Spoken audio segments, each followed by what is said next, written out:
Okay, hello everybody. Welcome to our McKinney-Vento Basics Essentials for a Strong Start webinar. This is the first of our back to school series. We'll have 3 other webinars in the series, and we're really excited that you've taken some time out of your busy day just to talk to us and hear a little bit more about the McKinney-Vento Act. Just want to go through some general housekeeping slides as we're kind of getting started and getting settled here. Want to remind everyone that this webinar will last an hour, and that if you do have any questions that you please send them in, but that you make sure that you use the Q&A box on your control panel in Zoom.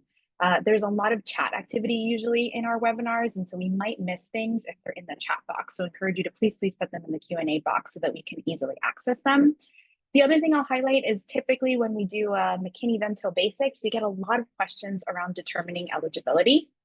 And we are here to work with you around some of those specific situations. But just given the time crunch today, we won't be able to get through every single situation. So just keep in mind that if you have any questions about a specific situation that you're navigating, to feel free to contact us via our contact form, but we'll try to get to as many questions as we can. The session is being recorded, and you will be issued a certificate of attendance for today's webinar. And we do have an SHC community on Slack. So if you have not already joined that, we do encourage you to do so. It's a great place to kind of connect with your colleagues across the country and ask any questions you might have about implementing the law. And then want to just do a quick introduction for Schoolhouse Connection here at the top. My name is Ana Sofia Treyes. I'm a K-12 Senior Program Manager here at Schoolhouse. I'm joined by my colleague, Karen Rice, who will also be joining us. I'm doing a little bit of the presenting today as well. But generally, we are a national nonprofit that works to overcome homelessness from prenatal to post-secondary through strategic advocacy and practical assistance with a variety of folks in the field. We have a website with a variety of resources, including implementation tools for practitioners. We have webinars, we're very active in state and federal policy, and we have a youth scholarship and leadership program, which you may be familiar with. But the best way to stay in touch with all things Schoolhouse is just to sign up to our newsletter. So if you haven't already, we encourage you to do that. I also just want to make a quick plug here for our presentation template. So if you go on our website, you'll see that we have a training section, and you can actually download a version of the presentation that we're going to be doing today. We have a 15-minute one and we have a longer one. We know that McKinney-Vento liaisons do have that responsibility to train their colleagues, and we've tried to make it as easy as possible for you to download this presentation and make your own version for your own local needs. Just a couple of tips for adapting the PowerPoint. Just a reminder that often the strongest presentations are the ones that involve your own local and state data. And so if you have that readily available to you, we encourage you to include that in your presentations. And if you need some help just finding that data, our Schoolhouse Connection data profiles do have information. You can look into that profile and you can access information nationally, state, county, down to the district. So I encourage you to take a look at that. And of course, please be sure to include any local contacts, whether that's for the McKinney-Vento liaison, any other support staff working with students experiencing homelessness, and of course, any CBOs or other local resources to support children and youth experiencing homelessness. Also want to make a quick plug here at the top for our upcoming federal policy updates. And I want to just remind everyone, we've been getting a lot of questions specifically under this administration around the McKinney-Vento Act. And I want to remind everyone that the McKinney-Vento Act is still in place, and executive orders do not override federal law. So just know that those are still in place. We know that Congress is currently negotiating the FY26 budget that will take effect in school year 26-27, but both the House and the Senate Appropriation Committees have preserved McKinney-Vento EHCY program funding at its current levels. Again, you'll hear more about this during our federal policy update, and if you have any questions, we encourage you to use our live tracking for federal updates, as well as contact our federal policy team. TJ Lucas on our team is phenomenal, and we'll walk through any questions that you may have about what's happening at the federal level that impacts children and youth experiencing homelessness. And lastly, just want to make a quick plug here as well to hear from you. So we at Schoolhouse Connection really believe that we are the strongest when we know what's happening in your local communities. And so I encourage you to just scan this QR code and let us know what's happening in your community. What is happening that's impacting your work, impacting the students that you serve, and how might we be able to assist you in what you're seeing in your own local landscape. So please be sure to fill that out. And then we'll just walk through a couple of learning objectives for today's session. So we're hoping that you all will walk away with an understanding of the relationship between homelessness and education.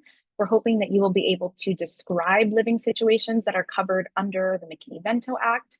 We're hoping that you will know how to identify McKinney-Vento students and become very familiar with basic McKinney-Vento protections and how to implement them. And of course, we'll spend a little bit of time just talking about Title I Part A funds and how they can be used to support the needs of students experiencing homelessness. And with that, we also think it's really important to just kind of see where everyone is at. We've heard a little bit about us, kind of where we're headed, and we really want to know where your knowledge is at. Where are you in all of this? So I'm going to go ahead and launch a quick poll just to see your understanding about the law. So you'll see 3 questions come up, true or false questions. So just go ahead and answer those questions for us.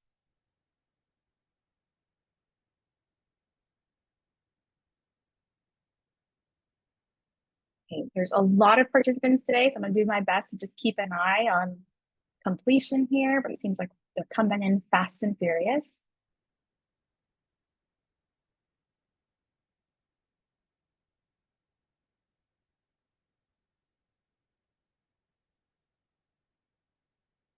Okay, we're about a little over halfway, so I'll give it just another second or two.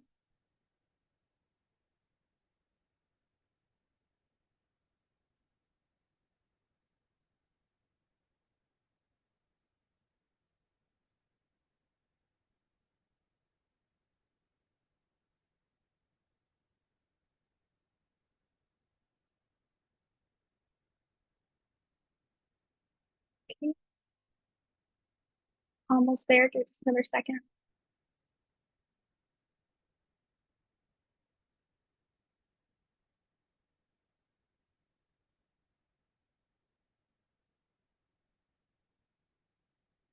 Okay, I'm going to go ahead and end our poll. It looks like most people have voted.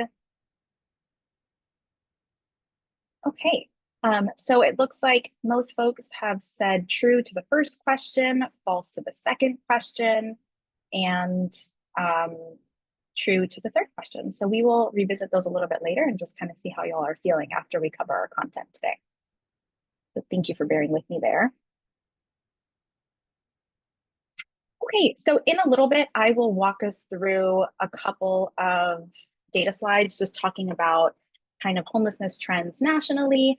But I always think it's important to just talk a little bit about the story behind those numbers. And so I know Karen and I have been doing this for some time now, and we often hear from districts, perhaps districts who may not be identifying students in that time that we're speaking to them, that they have some misconceptions around homelessness. Often we'll hear that there's an assumption that the only reason why families may be experiencing homelessness is because of a lack of safe and stable affordable housing. And while we know that is a leading cause of homelessness, it's not the only cause. And so when we're thinking about homelessness as it relates to families with children, as we're thinking about homelessness as it relates to youth on their own, it's really, really important to remember that homelessness is complex and there may be a variety of factors that contribute to homelessness. And really, homelessness can happen to anyone at any time in any community. I know that I've worked with a variety of families who have shared things like a family separation may have put an economic strain on that particular family, going from a 2-parent household to a 1-parent household, and then they found themselves in a homeless situation. So I say that to say that, again, homelessness can happen to anybody, and the reasons are often very complex, and we may not be getting the full story when we talk to a family in that first conversation.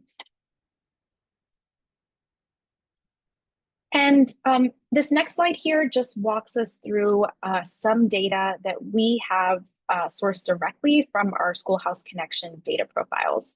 So we source this data from Ed Data Express, And that data comes from the US Department of Education. So state educational agencies are required to collect identification data and then share it with the US Department of Education.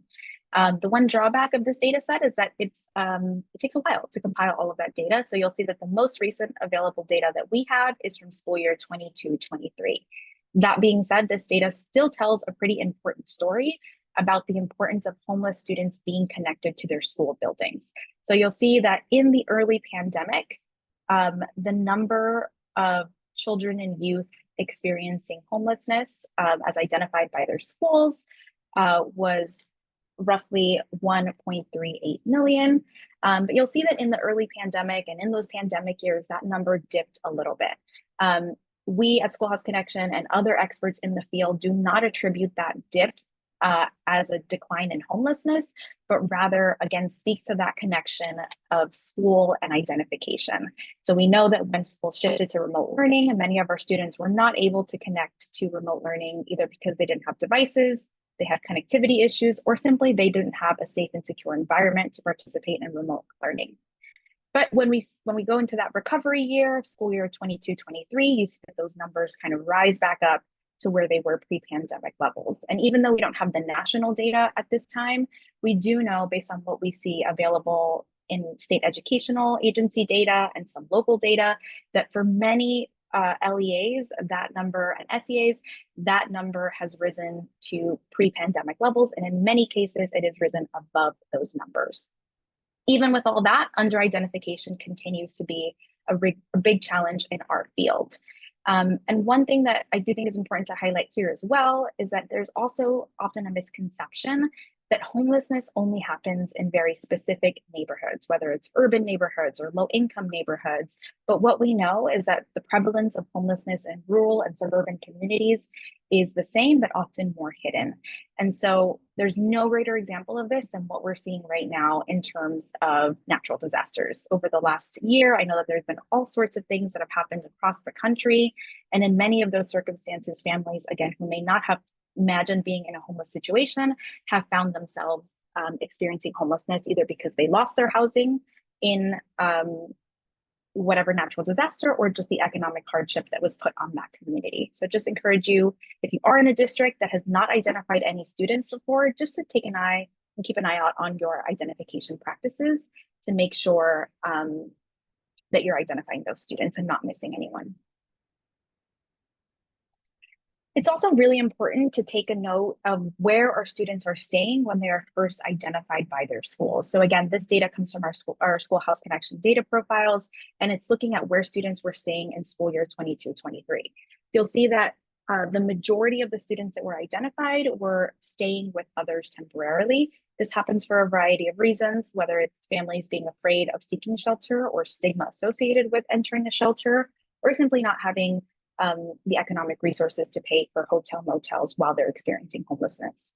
There's all sorts of challenges that come with our students who are in a temporary living situation with somebody else, or what we often refer to as temporarily doubled up, whether it's being in dangerous situations, depending on who's in that housing with them, or simply just it's difficult to identify those students because they're not as visible as perhaps our students who are in shelter. So just something to keep in mind as you're thinking about our students experiencing homelessness. And then the other piece that I'll highlight here briefly is just looking at education, homeless data, and how important it is to really think about where that data is coming from.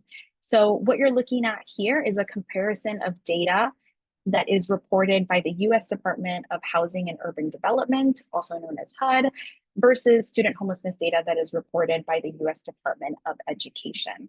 So the HUD definition of homelessness is more narrow and typically only includes families who are in shelter or transitional housing, or those who are identified in street counts, also known as point-in-time counts. Again, it often includes what we just saw, which is the primary place where our students are staying, which is in temporary doubled up situations with other people.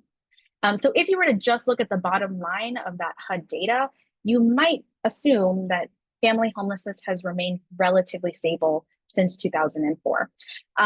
But when you look at the top line, when we're looking at the US Department of Education reported data on student homelessness, you'll see that there's a lot of fluctuation based on a variety of external factors, things like natural disasters, economic hardships, all of these things, and of course, remote learning and the pandemic. But you'll see that in the last 2 years, that number has gone up. The number of families experiencing homelessness has gone up in both in the reports by both agencies. So just something to keep in mind, again, when you're thinking about customizing your own presentations or sharing your own data, it's really important to know the story behind all of the data that you're sharing. So we wanted to just show you that here.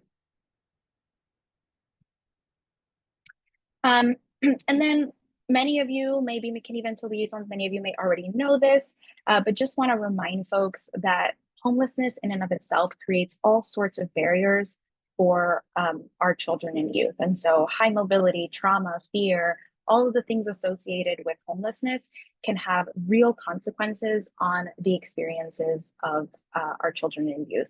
So whether that is declining enrollment or lower academic outcomes, and we definitely know that for our students experiencing homelessness, they graduate at rates that are lower than their permanently housed peers. And that is really significant because we know that the lack of a high school degree or GED is the single greatest risk factor for young adult homelessness. So the work that you do is important, and just that identification can go a really, really long way for making sure that a student can actually reach graduation. And then here, just want to share another bit of data, which is just some data, again, that comes from the US Department of Education from school year 22-23. And here you'll see the national rate for chronic absenteeism, and it is the highest for our students experiencing homelessness, even above those students who are economically disadvantaged. So again, just to highlight again that for our students experiencing homelessness, they have unique barriers that have very real impacts on their academic outcomes. Similarly, we have another data set here that just goes over the national 4-year cohort graduation rates. So you'll see that for all students, that number is 87%, but for our students experiencing homelessness, it's 68%. So again, highlighting that disparity in graduation rates. I've already talked about this, but I'll just emphasize again that our Schoolhouse Connection data profiles are free for anyone to use. And so if you are looking for some data at any of these levels, or you're curious about under identification and what that looks like in your communities, we again encourage you to just take a look at our data profiles, and we're always here to answer any questions you may have about them. Oh, sorry about that.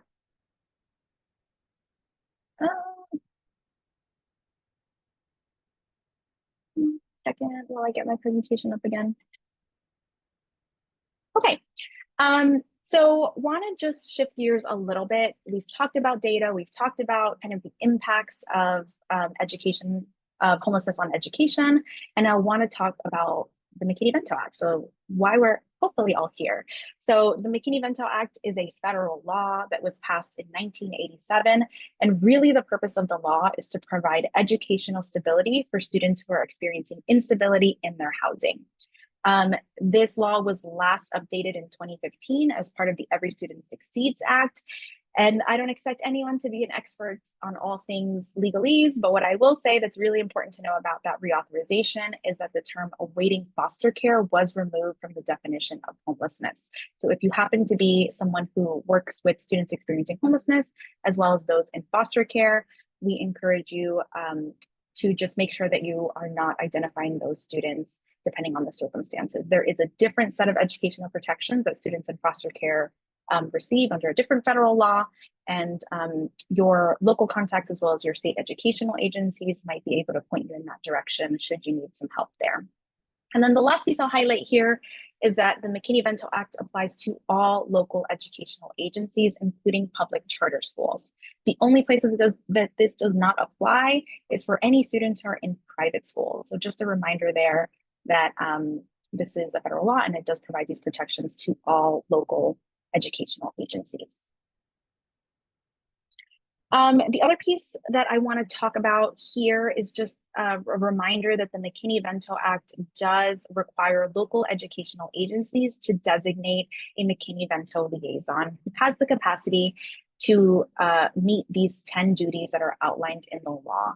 For the sake of time, we won't get into the 10 duties today, but just know that on our website, we have a new McKinney-Vento Liaison Resource Hub where you can read in detail all about these 10 duties and also find some resources on how to meet these duties. So I encourage you to take a look there. And if you are not the McKinney-Vento liaison, but you're looking for that contact information, we also have a homeless education directory where you can find the contact information for that person at the local level. Usually in the McKinney-Vento basics, we cover a lot of ground. And so I don't expect anybody to remember everything that we have said verbatim, but I do hope you walk away with this piece, which is understanding the definition of homelessness as outlined in the law. Children and youth who are experiencing homelessness are defined as those who are lacking a fixed, regular, and adequate nighttime residence. So you want to ask yourself, if you come across this situation, can a student go to the same place every night to sleep in a safe and sufficient space? We'll talk a little bit more about these terms and kind of what they mean, but I want to highlight one piece here, which is often I will talk to McKinney-Vento liaisons about determining eligibility, and we'll get really stuck on one piece, right? They may be really stuck on whether or not it's regular or whether or not it's adequate, but we may already know that it's not fixed, right? It just depends on what is happening. So if any of these three pieces are missing, you're likely dealing with a student who is McKinney-Vento eligible. Again, not an overarching statement. You want to make sure that you're evaluating those situations carefully, but just remember if one of these pieces is missing, you want to make sure that you're following up and determining eligibility. So again, just want to kind of talk a little bit more in depth about what these terms actually mean. So when we're thinking about fixed, we're thinking about something that is stationary, permanent, not subject to change. When we're thinking about something that is regular, we're thinking about something that's used on a predictable, routine, and consistent basis. When we're thinking about adequate, we're thinking about a space that is sufficient for meeting the physical and psychological needs typically met in a home environment. So for example, if you're working with a family who tells you that they are a family of 4, they were recently evicted, and they're staying in a hotel that they're paying for on a nightly basis, you probably want to ask some more questions, but just based on that description that I shared, you already know it's not regular housing. They're paying for it on a night-by-night basis, and you likely can guess that it's not adequate, right? A family of 4 in one hotel room that may be lacking things like a kitchen may not be an adequate space. So just something to keep in mind as you're thinking about determining eligibility. Another thing that's important to note is that the McKinney-Vento Act does include specific definitions of those who meet this definition of lacking a fixed and regular adequate nighttime residence. Again, we've talked about this a little bit, but just want to highlight that those who are sharing the housing of others due to a loss of housing, economic hardship, or similar reason are eligible as students experiencing homelessness under the law. Those who are living in motel hotels, trailer camps, camping grounds due to a lack of adequate accommodations, those who are living in emergency or transitional shelters, those who are living in cars, parks, abandoned buildings, and those who are in substandard housing. We tend to get a lot of questions about that last piece there. And I want to remind folks that when we're talking about substandard housing, it's really important to think about things like utilities, right? If you're talking to a family who perhaps doesn't have electricity or heat in that housing, that could be substandard housing, or perhaps a family who has an infestation of some sort, or there's mold. Those kinds of scenarios might be substandard housing. And again, we've linked the US Department of Education guidance, so you can read more in depth about that if you have questions about that. Another really, really important definition is just the definition of unaccompanied homeless youth. So unaccompanied homeless youth meet the definition that we just covered. They're lacking a fixed and regular adequate nighttime residence, and they are not in the physical custody of a parent or guardian. So in order to identify a young person as an unaccompanied homeless youth under the law, they need to meet these two definitions. So again, lacking a fixed and regular adequate nighttime residence and not in the physical custody of a parent or guardian. A couple of things to highlight here. One is often when people hear the word child in the law, they assume that an unaccompanied homeless youth is not a younger child. They assume that it's just a teenager who's off on their own, and that is not the case. So it can be a young person of any age. So just encourage you to remember that when you're thinking about determining eligibility.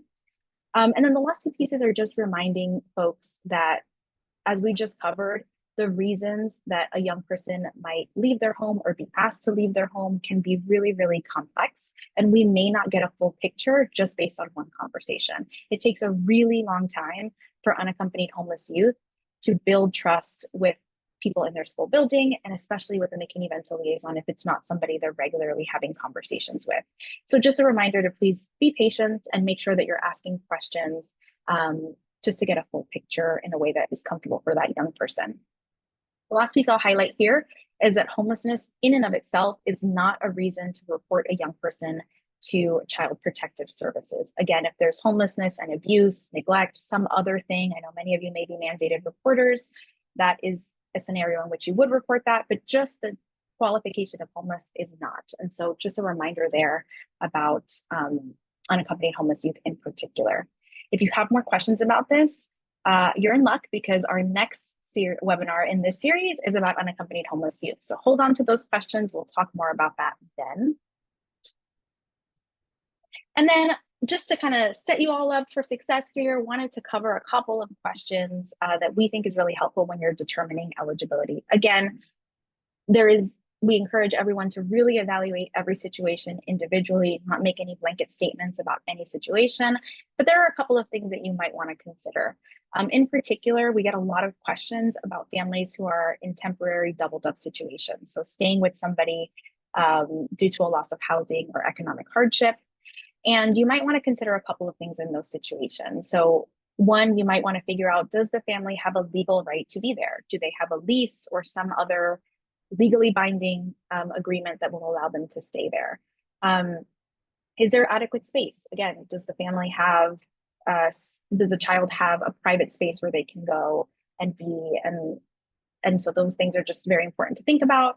And then, of course, you just want to think about who else might be in the housing, right? Sometimes there's way too many adults, and that could be considered overcrowded housing. So again, many, many questions. And so we encourage you to just look at our Determining McKinney-Vento Eligibility guide and just use that to help you in your conversations.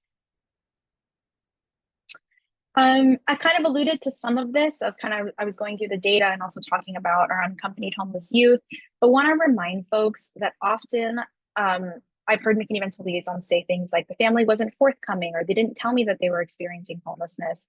And that is totally valid. It can be difficult to have that conversation, but I want to remind folks there may be a variety of reasons why that family may not feel comfortable disclosing their situation, right? For a family with children, they may be concerned about perhaps a CPS call or some other thing that may put their family at risk. There's also just fear and stigma around identifying as homeless, right? And so we want to make sure that when we are putting out anything around student homelessness, that we're considering that word, the usage of that word, and what might feel more comfortable depending on your local context. Again, you want to make sure that you are informing other folks in your community, in your school buildings, in your district, about the signs of student homelessness so that they can also help in identifying those students and getting them the support that they need. We have all different sorts of flyers and checklists on our website that you can use that can help make that process a little bit easier. So I encourage you to take a look at that. And again, we're here for you if you have any questions about those pieces in particular. And with that, I'm going to go ahead and turn it over to my colleague, Karen. Thank you so much, Anna Sophia. Before we continue and jump into these basic protections, I just want to answer a question that has come in the chat and in the Q&A pane. It's coming up a lot, so I wanted to just pause really quick and address this. So the question is essentially, for a family that's doubled up, how long is that considered a McKinney-Vento eligible situation?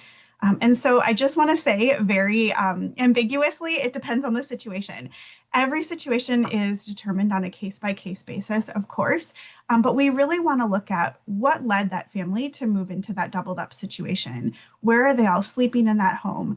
Are they looking for another place to live? But we know that if you have an eviction on your record or depending on your financial circumstances, it may be hard to find another place to live. And so is one family actively looking to move into their own housing, or has it become an arrangement where everyone has adequate space to sleep and they've all decided to collectively continue that living arrangement for an undetermined amount of time. There we go. That's what I was looking for. And so we really want to just look at that. Again, where is everyone sleeping? Are they actively looking to find other housing? Are they on the lease? Are they considered a guest in the home? Can they come and go as they please? What does that arrangement really look like? And so I would say a situation that's not McKinney-Vento eligible would be if they've made a mutual decision to live together for mutual benefit. So whether that's mutually determined that one family will help with childcare while the other family's at work, and the plan is to do that arrangement for an undetermined amount of time. All families are on the lease, they're all contributing to the household. That sounds like a situation where it is not a McKinney-Vento eligible situation. And so I will say these situations don't occur very often. They are more rare than an actual doubled up situation, but that might happen. So the very long answer to that is it really depends, but every situation is different, and the law does not define a certain time limit on what that looks like for someone who is temporarily doubled up. So it may be a year, it may be 2 years, it may be shorter or longer. Really just depends on those individual situations. So just wanted to hop in and say that because that question was coming in both the chat and the Q&A pane. So wanted to make sure that we could address that one.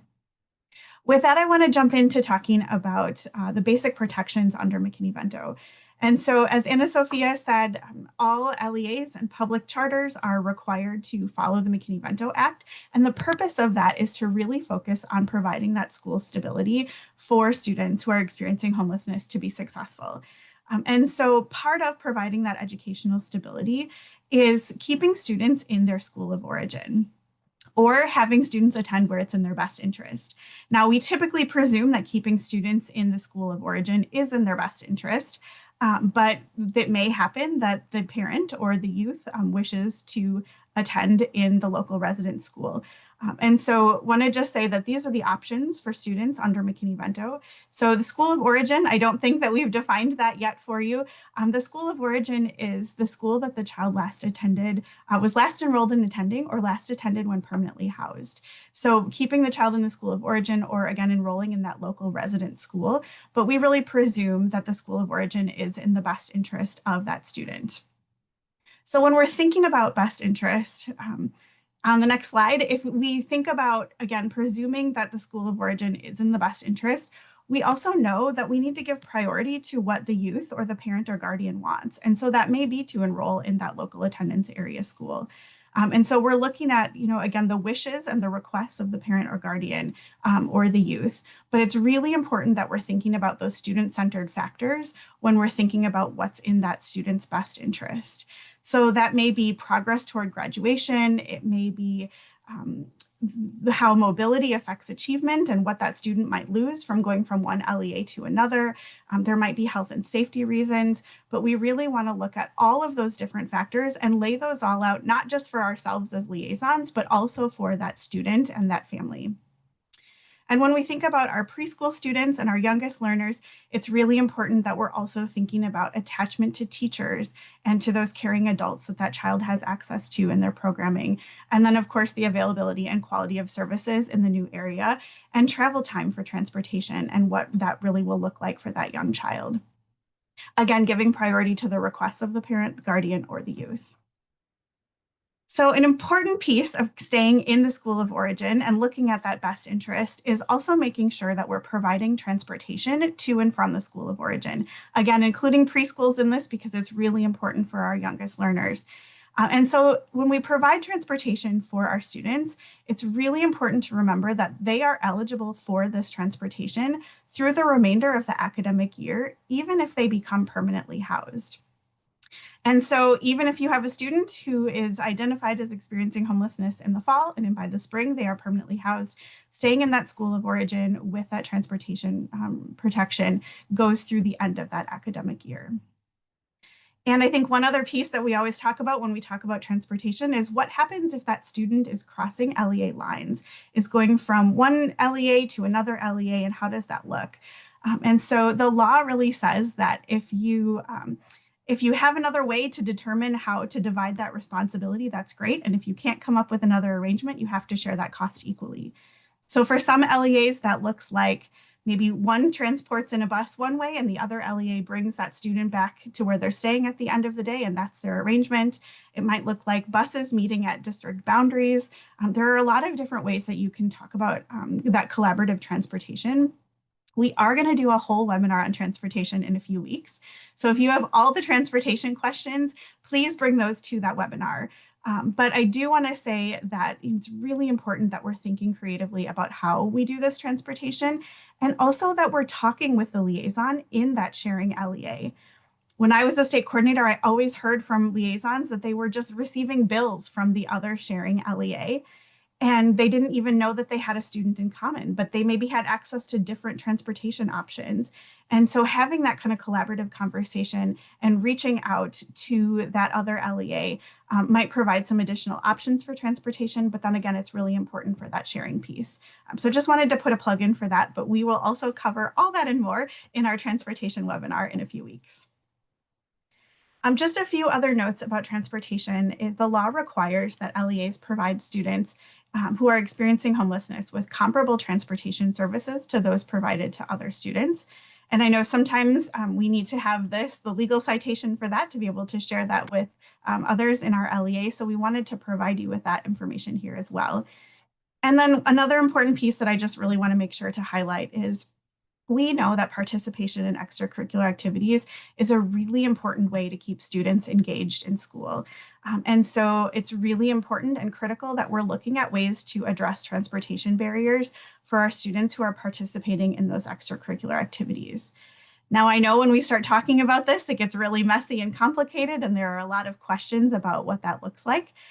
So if you're putting your questions in the chat right now, please hang on to those.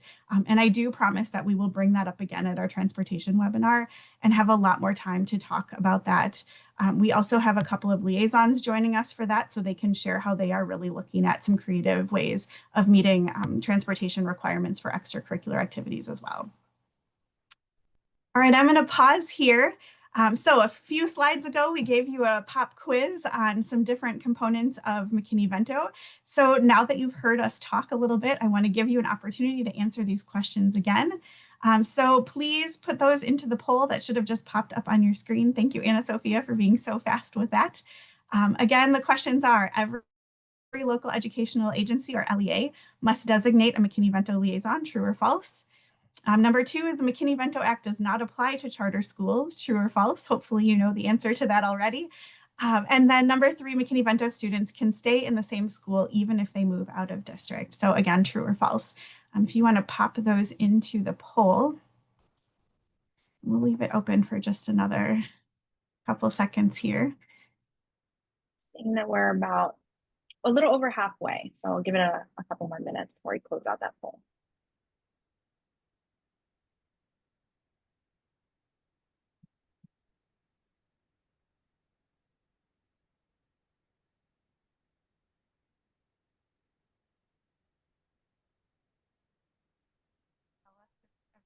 Gotten the answers right on this.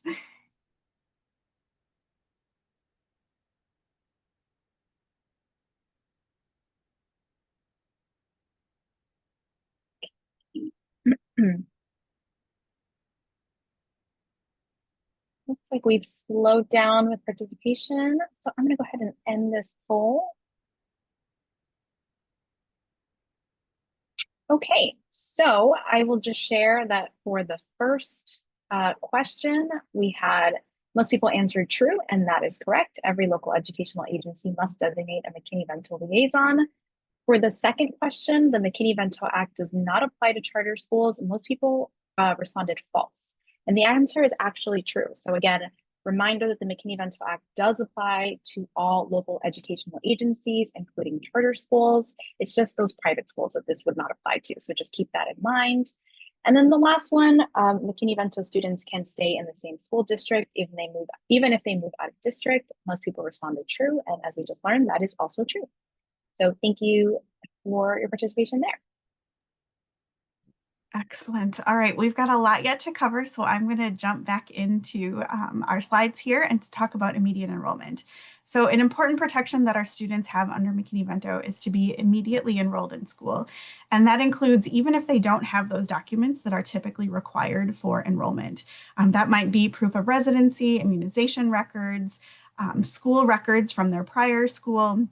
All of those things, the liaison can support that student in obtaining those records and those documents, but we have to get our students enrolled in school as quickly as possible.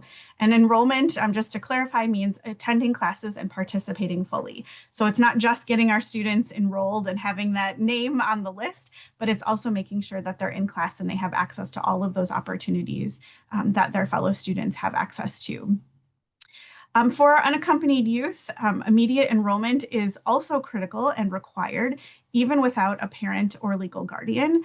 And so typically for our unaccompanied youth, they enroll themselves if they are able and if they are older students who are able to do that.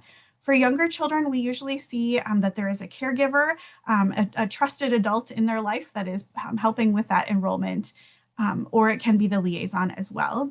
And if you have questions about unaccompanied youth, again, we are going through some of these basics really quickly today, but we are going to focus a lot more on this next week in our webinar on unaccompanied youth. So if you've got some questions, hang tight with those. We'll go a lot more in depth next week.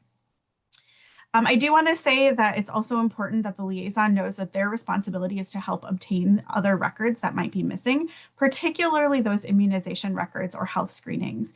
And so it's really important for the liaison to know where to access those, where there might be clinics or free clinics or others who are able to help in obtaining those documents. And one really important partner for the liaison in doing that is a school nurse or a school nursing team in the LEA. And so if you as a liaison are not yet connected with your school nursing staff, I want to encourage you to make sure that you're connecting with those folks and using them as a partner to really be able to meet this requirement. And then, of course, we want to think about obtaining school records from their previous school, and that is also a requirement. Now, I know in a lot of places there are state statutes that address that specifically, or LEAs have policies on that. But having those records or not having those records should not affect immediate enrollment. And so getting students in school right away is critical. And sometimes we may have to place students in classes where we're not totally sure if that meets with what they were doing. And we can talk with students and say, hey, what classes were you in? What did that look like? And we may have to make our best guess initially to get students in class to have access to those. And we can always make adjustments once we have those school records. So just know that is something that you can do to get students enrolled and attending right away while you're waiting for those records and in that process. So in all of this, we really want to think about what are those barriers that are preventing our students from enrolling and from attending, from accessing their education, from that educational stability, from that transportation. And I want to say that one of the most critical pieces of our roles as the liaison is to be reviewing and revising policies that remove those barriers. And so it's really important that we're looking at what do our LEA policies say to support our students experiencing homelessness. Now, I will say that I know many of you who are liaisons do not have access to the policymakers. You are not the policymaker in your LEA. And so again, this is an opportunity to partner and connect with maybe administrators or your superintendent's office to say, we need to look at these requirements. We need to look at what our policies say and make sure that we're in alignment with the law, really thinking about removing those barriers. And Sophia, if you want to skip ahead to the next slide, we can talk about what really removing those barriers looks like.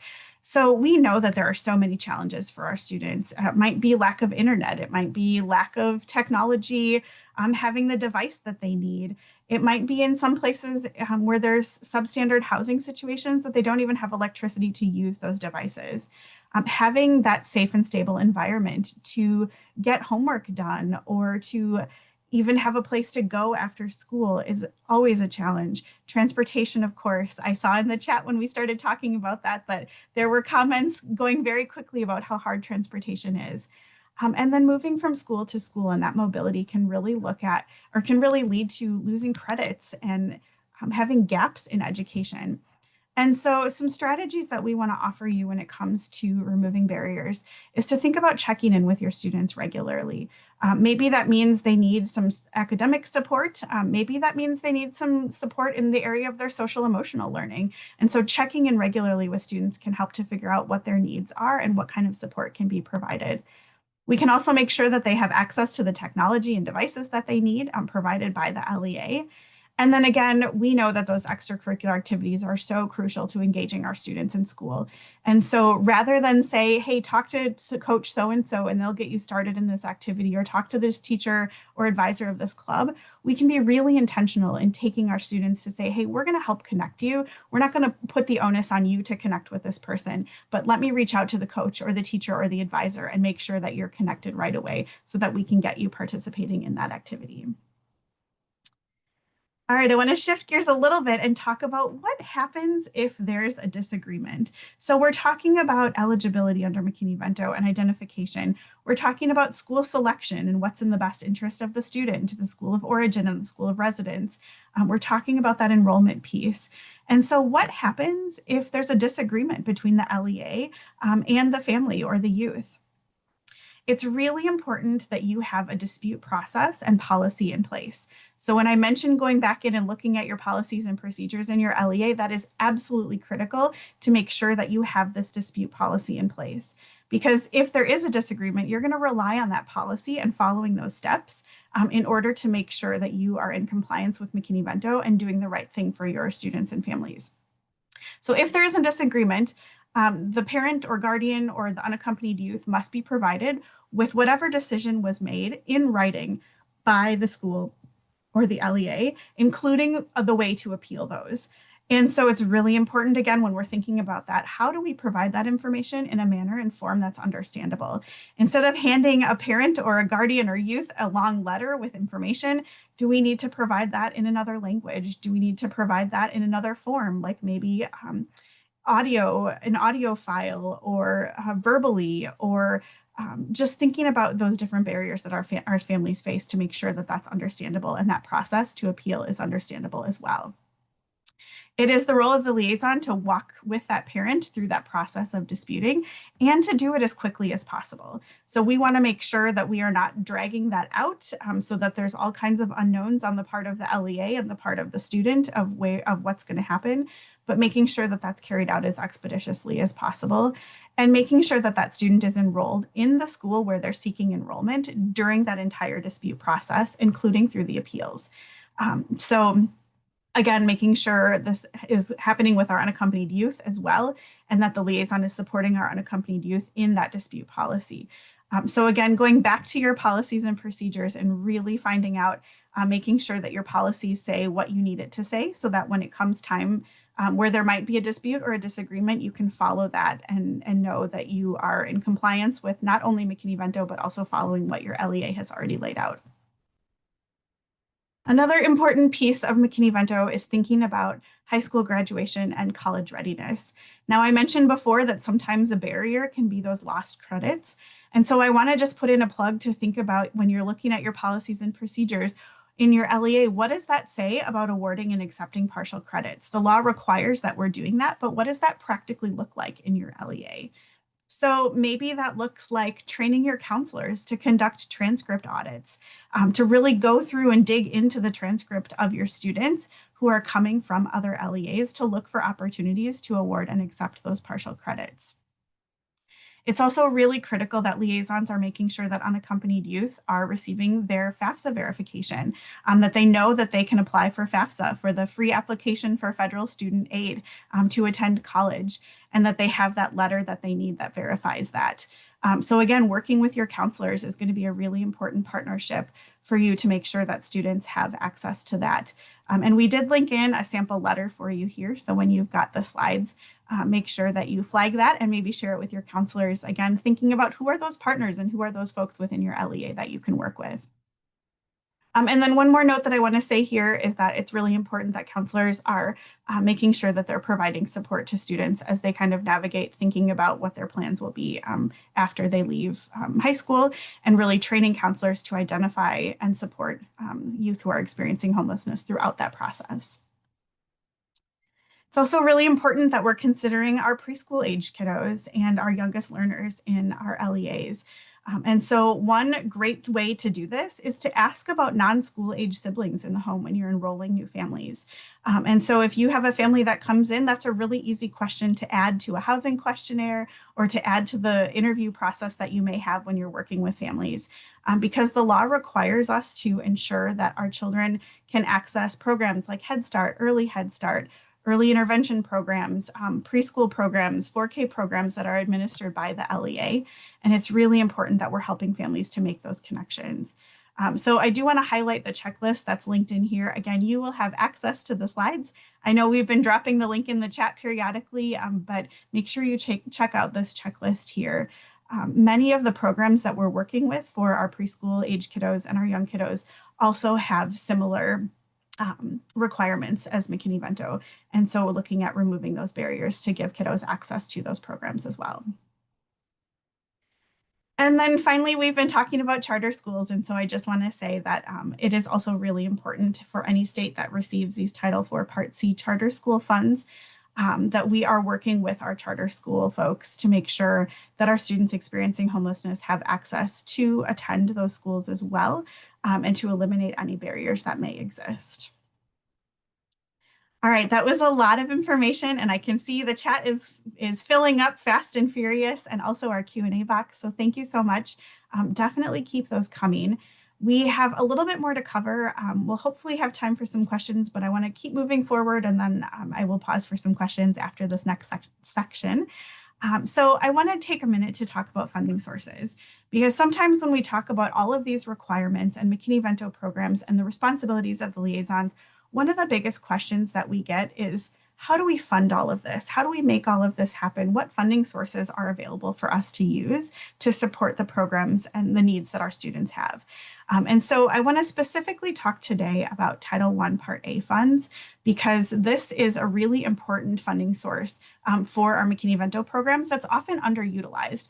And so I want to give you some information and encourage you to go back to your LEAs and to talk more and to learn more about what's happening in your LEA with these funds if you are not already a part of those conversations. So we know that McKinney-Vento students attending any school in the LEA are automatically eligible for Title I Part A services, and this includes even if they're attending a school that is not a Title I funded school. We also know that all LEAs who receive Title I Part A funds must set aside funds to support their students experiencing homelessness. So that homeless set aside comes off the top of that Title I Part A allocation. And it's really important. We're going to talk about some strategies for using those funds, what's allowable, and also how to advocate and talk about using those funds. So on the next slide, we'll talk about some uses of funds just kind of very generally. So funds can be used for services that are not ordinarily provided to other students. So again, thinking specifically about how we support our students experiencing homelessness. We do need to make sure that any services and supports that we provide are reasonable and necessary to help our students to take advantage of whatever educational opportunity that they have. The funds do have to be connected back to the student's education. And then, of course, funds should be used as a last resort when services are not readily available from other sources. So it's important that we're thinking about what other funding sources exist within the LEA, within the community, within donations and other partnerships. So there are a lot of other options out there. We could spend an entire session talking just about funding sources. But so looking at kind of what other things are available before using Title I Part A set aside funds. But some specific allowable uses, you can use them to defray the cost of transportation for the salary of the liaison, articles of clothing, particularly uniforms, if those are required in your schools, supplies necessary to participate in classes like physical education classes. Our students might need shoes or particular items of clothing, student fees to make sure that fees are not a barrier to that student participating. And then all of these other ways that are listed in the guidance from the Department of Education, we can really get creative with these Title I Part A set aside funds.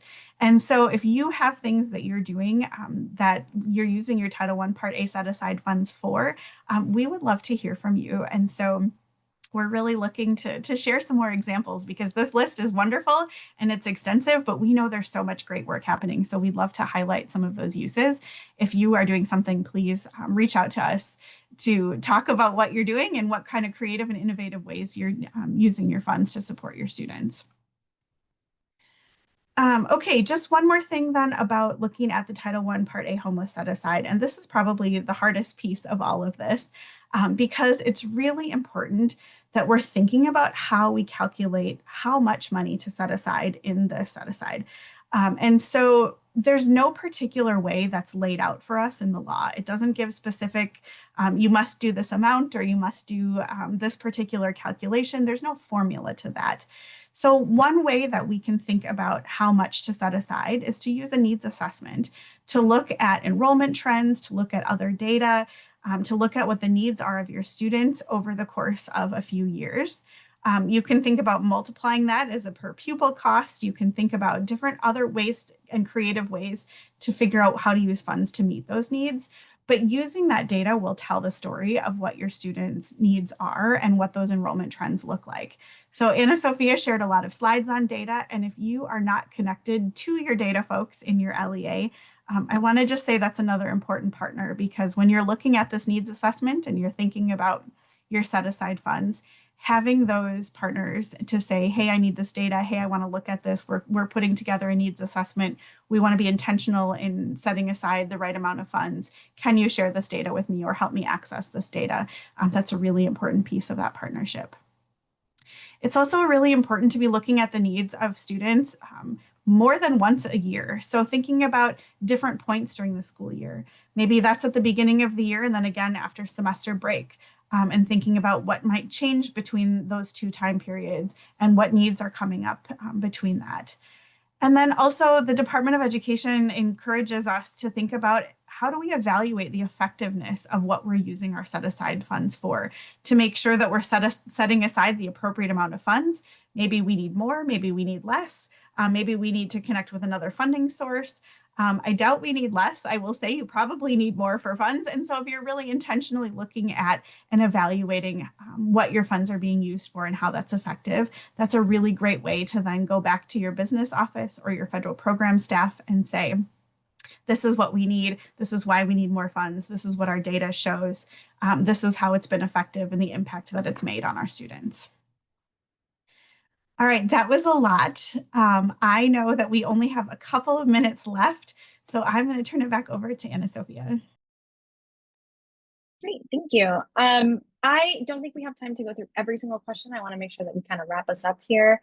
I want to clarify again, there were still some more questions about that charter school piece. And so I want to reiterate again that the McKinney-Vento Act does apply to all public local educational agencies, including public charter schools. So just want to clarify that piece again. And if I've missed anything, Karen, please let me know. And I'm going to keep us moving because there's just quite a few. I promise we'll get to these and we will likely do some sort of follow-up with any questions that we didn't address in this webinar. So again, just want to remind folks that we are available on all of the socials, Facebook, Instagram, X, formerly Twitter, LinkedIn, and YouTube. So if you want any of our content, feel free to go on there. And again, we have all the resources that we have talked about today, whether it's flyers, posters, infographics, all the things.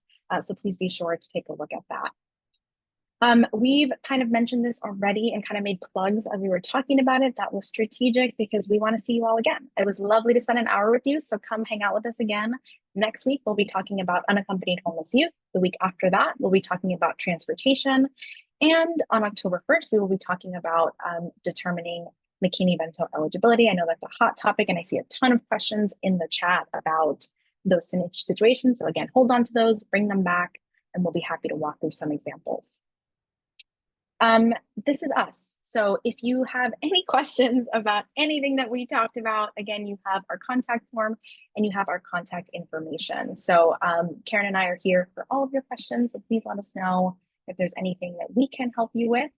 And I think that's all I have. Was there another slide here? No, I think that's it. Sorry. Karen, have I missed anything? I have not. Thank you so much for all of the great questions. We will do our best to follow up.